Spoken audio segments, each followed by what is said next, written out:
Hi there, my name is Timm Chapman and I'm a fine art landscape and travel photographer. Welcome to episode 2 of my Portraits of the Landscape video series.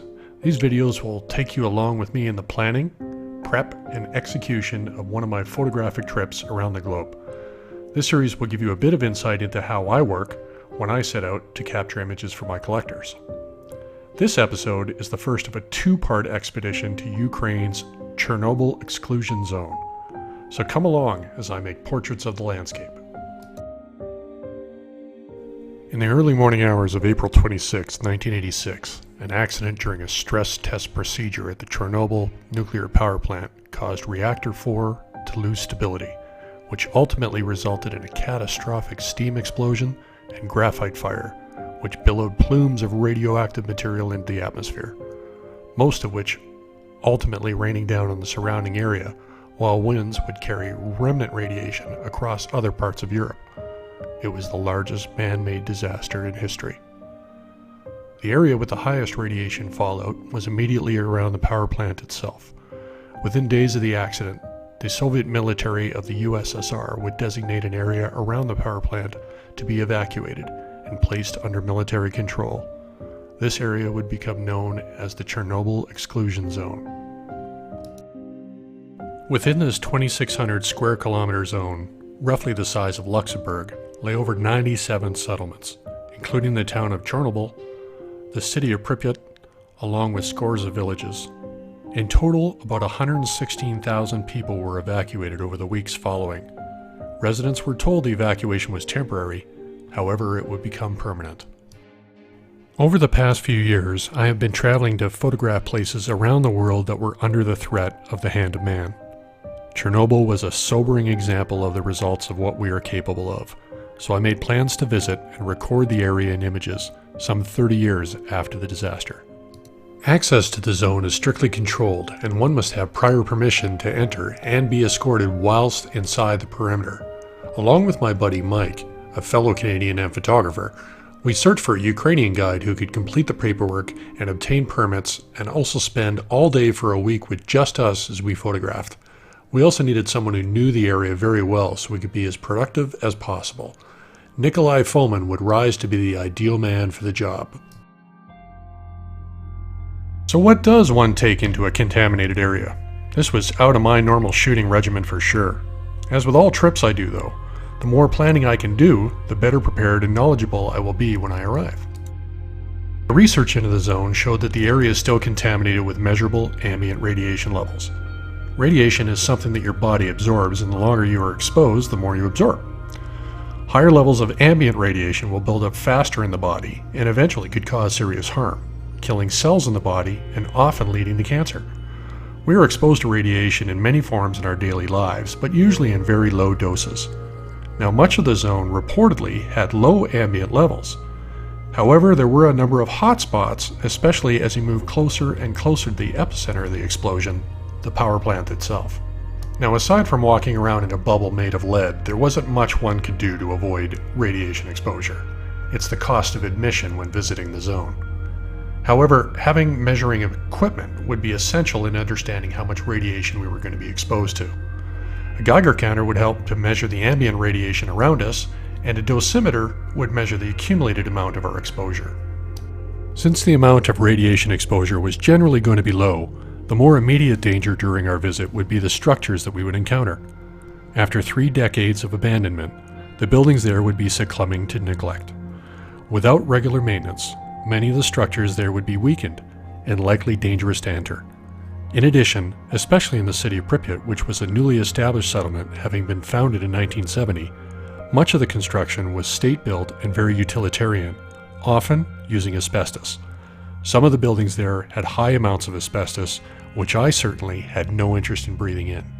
As a safety precaution, I decided to bring with me a 3M professional respirator, with a filter specific to combating airborne contaminants and dust.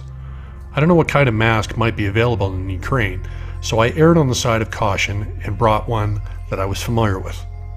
Asbestos can be extremely fine, and as such, it can be carried with you on your clothes and boots so that it can be breathed in later.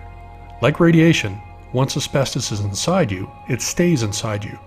To try to combat the potential for this, I decided to buy a few Tyvek coveralls with hoods and built-in booties.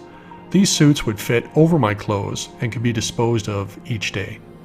I had heard of others entering buildings inside the zone with no protection whatsoever, which seemed ludicrous to me, as asbestos is an invisible killer. Just because you can't see it doesn't mean it's not there. I skydived for 18 years, so I'm all about researching, understanding, and mitigating risk. We have a saying in the community: there are old skydivers, there are bold skydivers. There are no old, bold skydivers. Equipment-wise, while I am normally equipped with my medium format film camera, film and radiation simply do not play well together in the sandbox. Exposure of film to radiation can have a variety of impacts, including the removal of the emulsion entirely, hairline scratches or blotches, and/or a complete shift of the color spectrum. That being said, I would be taking my digital gear for this shoot. The camera bodies being employed were a Nikon D3X and a Nikon D810. To maximize flexibility in most compositions, I decided on covering the entire focal length range of 14 to 200 millimeters by utilizing the holy triumvirate of the Nikkor 14 to 24, 24 to 70, and the 70 to 200 f2.8 lenses. I would also bring along a Nikkor perspective control lens, the 24mm f3.5, in case I was shooting inside and needed to compensate for parallax distortion.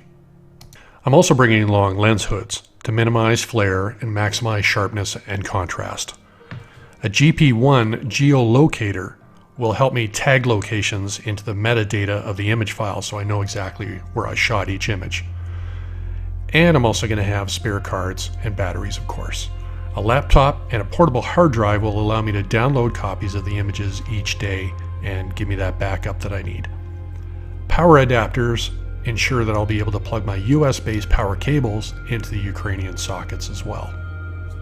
Now, my trusty carbon fiber Gitzo tripod with my Arca Swiss monoball would be essential equipment, as always, for stability in all different lighting situations. I would be carrying all my gear with my low-pro Phototrekker backpack. However, that pack would likely be carried around in the van of my guide while in the zone. I didn't want to be carrying that large pack around and into any building, as I wanted to avoid placing it on the contaminated ground and or getting any asbestos on or in it. Still needing something to carry extra bits into the field, I opted to bring my chest mount low-pro top-load zoom case. This has been an essential piece of kit I've used for years to enable me to have quick access to gear, yet keep my hands free. The one last essential that is always with me is my Petzl headlamp, which I use for lighting the way as well as for light painting should the need arise. All geared up, permits in place, guide arranged, time for the long flight to Kiev, Ukraine.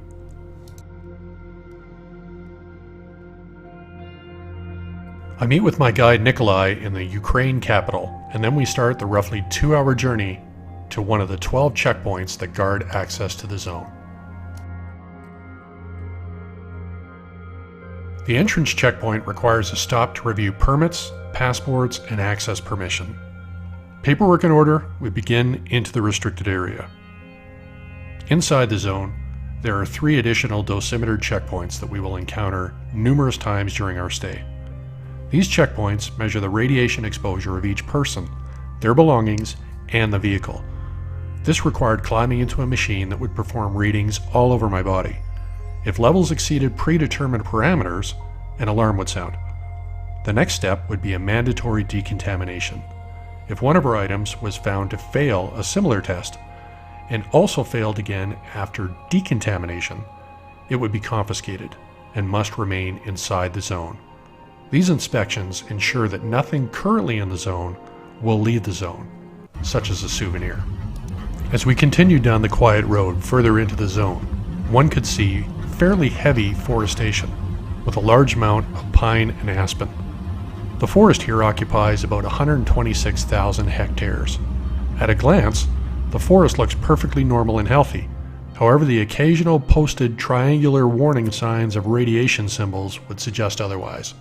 Eventually, we enter the town of Chernobyl, located about 14 kilometers from the actual power plant.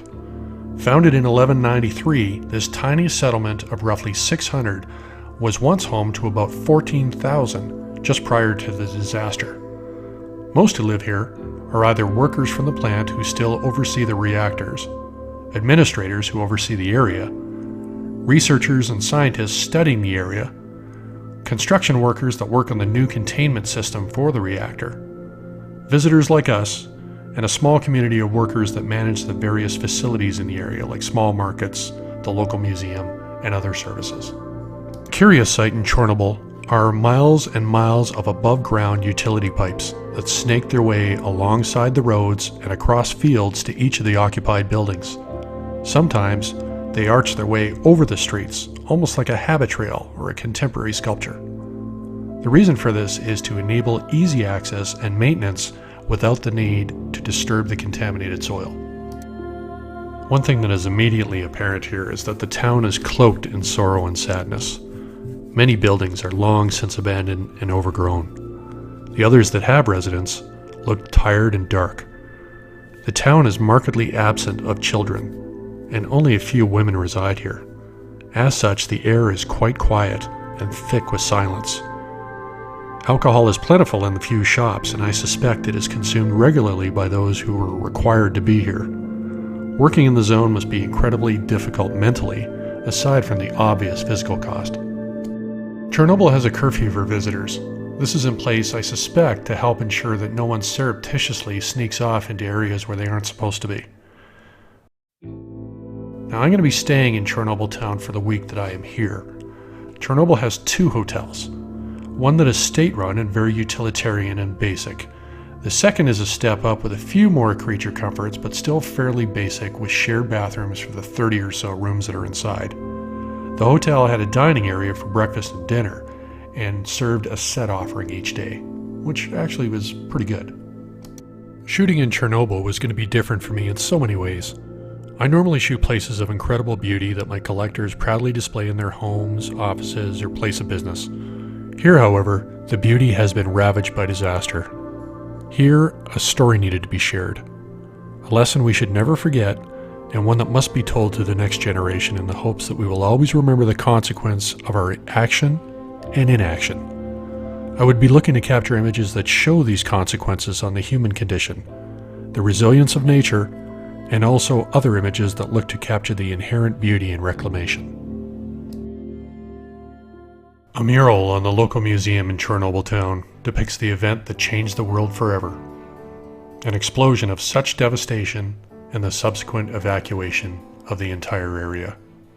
Nearby, a field contains rows of signposts, each bearing the name of the settlement that ceased to exist after the evacuation. A veritable stand of headstones.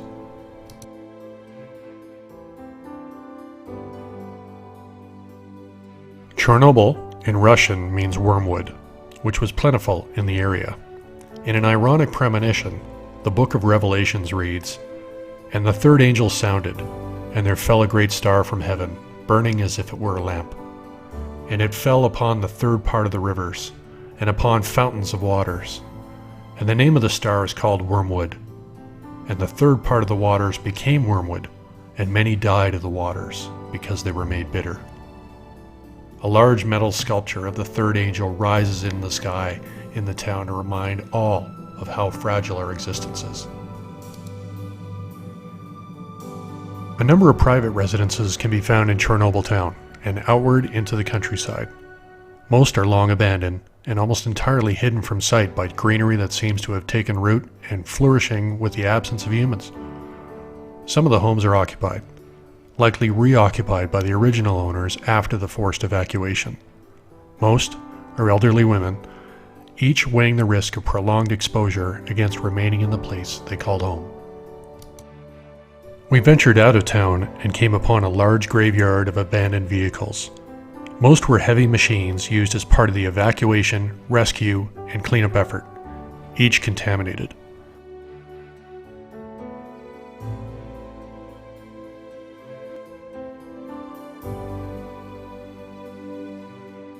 Shooting here, I would look for compositions that would illustrate the direct impact of the disaster on the people themselves, such as with this ambulance.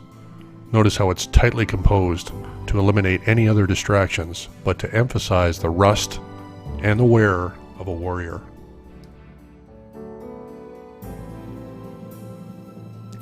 Now in this image, the passenger buses, likely used once to take residents from home to work or perhaps a football match or the grocery store, and eventually to evacuate their homes forever.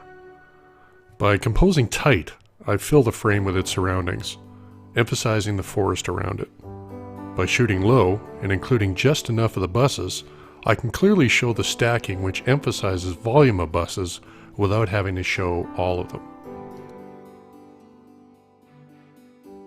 Now here, a pile of semi-tractors are discarded in a massive heap. To emphasize the sheer volume, I compose very tightly and use a long telephoto lens to compress the scene into a flat perspective. This creates a visual mosaic that will encourage the viewer to slowly take their time in viewing the scale of the scene.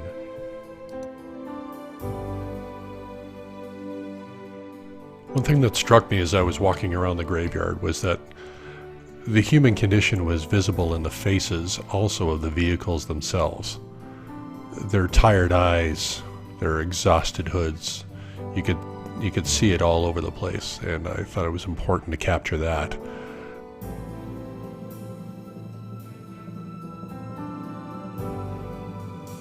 I could really feel the fatigue as I walked around the graveyard.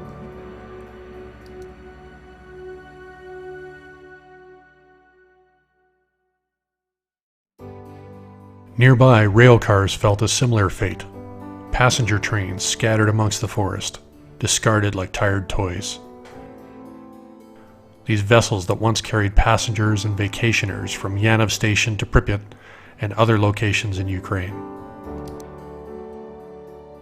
The coniferous trees had grown thick around the cars and engines, and I wanted to capture that sense of them being lost in the forest.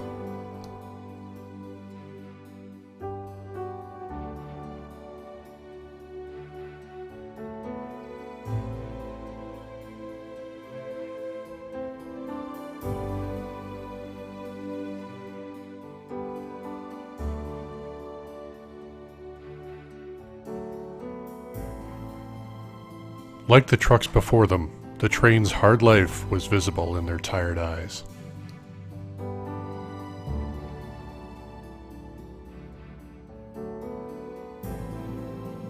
The Pripyat River was yet another graveyard, this time for ships involved in the effort.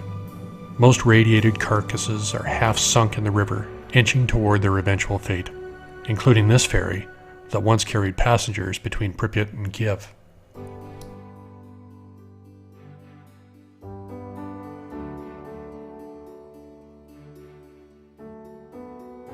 There were signs about that suggested that perhaps some salvage was underway, perhaps the sale of scrap metal. However, I couldn't confirm this.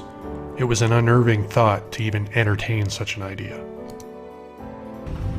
As we continued our journey through the zone, we noticed a marked change in the topography. The forest appeared symmetrical, not random. Trees here had obviously been planted by someone, and judging by the height, well before the disaster. Old maps of the area indicated that there was a children's summer camp nearby. However, we would soon learn that was a ruse. Hidden deep in this manufactured forest lay a secret Soviet military base, and the home of one of the Cold War's most ominous residents, the Duga radar. The Duga was a Soviet over-the-horizon radar system, used as an early warning detection system for ballistic missile defense.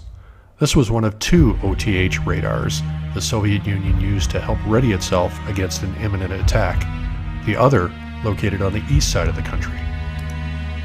When in use, the massive installation had a distinct, repetitive tapping noise that could be picked up on shortwave radios around the world. Using triangulation by a collective group of radio users, the tapping was nicknamed the Russian woodpecker by the shortwave community. They didn't know where precisely it came from or what its purpose was, but the tapping was an unwelcome interference for many. The radar itself is an awe-inspiring sight, a complex arrangement of cylindrical cages in a grid pattern that rose 150 meters in height and spanned almost 700 meters in length. The system consumed an immense amount of energy, and many believe was one of the main reasons why the Chernobyl nuclear power plant was built so close. After the evacuation, the decision was made to decommission the radar and move the valuable operational equipment in the base's buildings to the city of Komsomolsk. The array remains, however, a reminder of how close we may have come to the end of times. Inside the base operations, components lay disemboweled.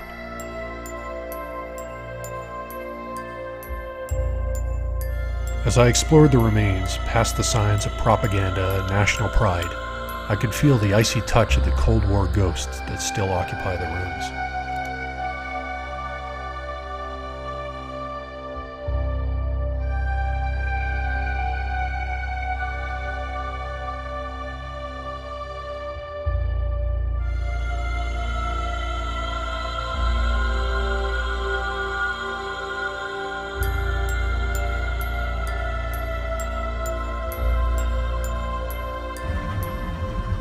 As we departed the secret installation, we set off towards the epicenter of the tragedy, the nuclear power plant itself. As we drove closer, the beeping of the Geiger counter increased in intensity, as did my heart rate.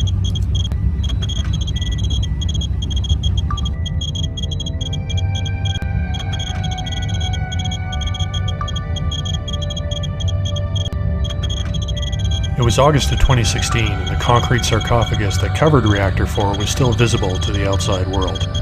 Reinforced and repaired numerous times, this hastily built shroud was designed to last about 30 years, and its time was well up. Just outside the sleeping beast, a massive stainless steel new-safe confinement structure was just finishing construction.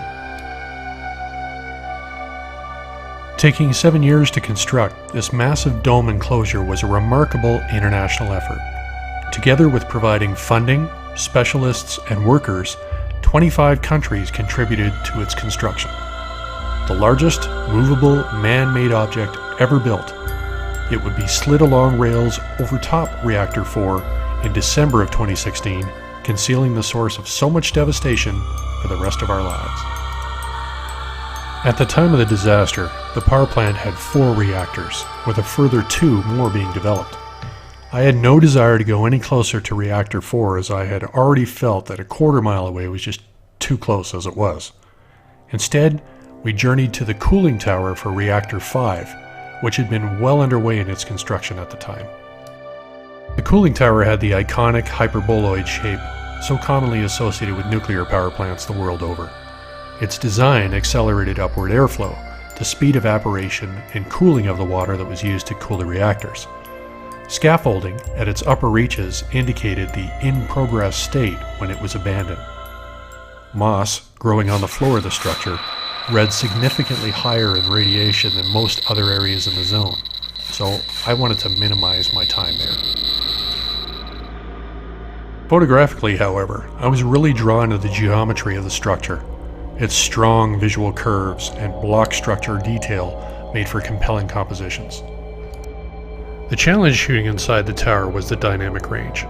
That is, the difference between the lightest and the darkest areas of the composition.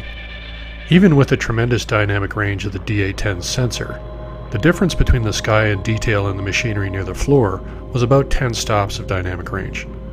That's beyond its limit to be able to record detail. Now, as with my film camera, the dynamic range shooting transparencies is only about 4.5 to 5 stops. Even using a neutral density filter that's graduated, I would not be able to balance the light to capture the scene in a single frame. As a result, I had to shoot this as an HDR, a high dynamic range sequence. This basically means that I'd take a series of exposures that capture detail in the shadow and the highlights and the midtones, then use software and tonal blending to actually recombine them.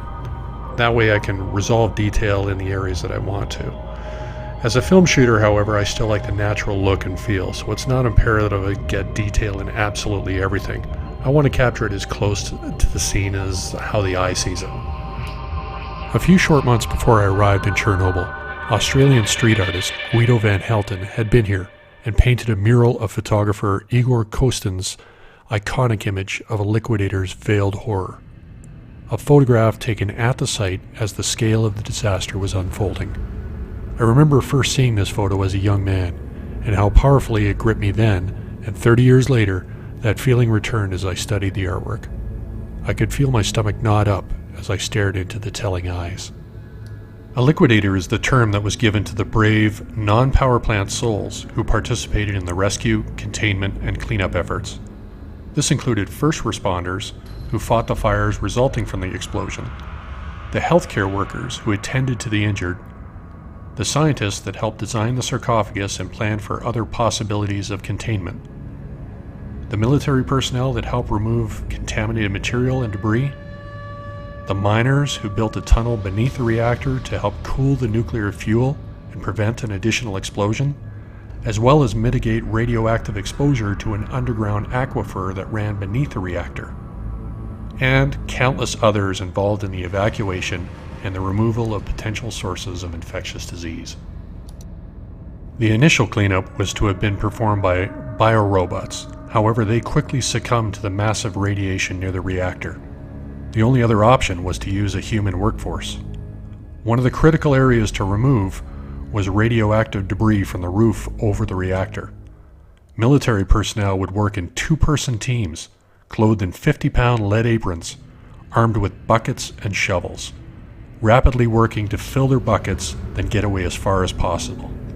A shift lasting 30 seconds was all that their bodies could take of exposure. The sheer amount of liquidators required was staggering. In total, an estimated 600,000 to 1 million workers participated either voluntarily or in many cases, involuntarily.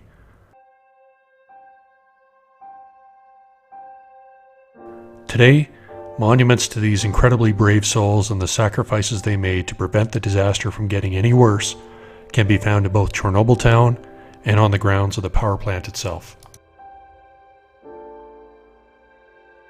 One of the monuments is inscribed to give thanks and remembrance to those who saved the world.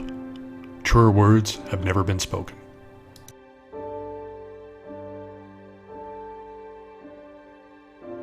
In the next episode of my Portraits of a Landscape series, I will be journeying into the city of Pripyat, located a mere 4 kilometers from the Chernobyl nuclear power plant.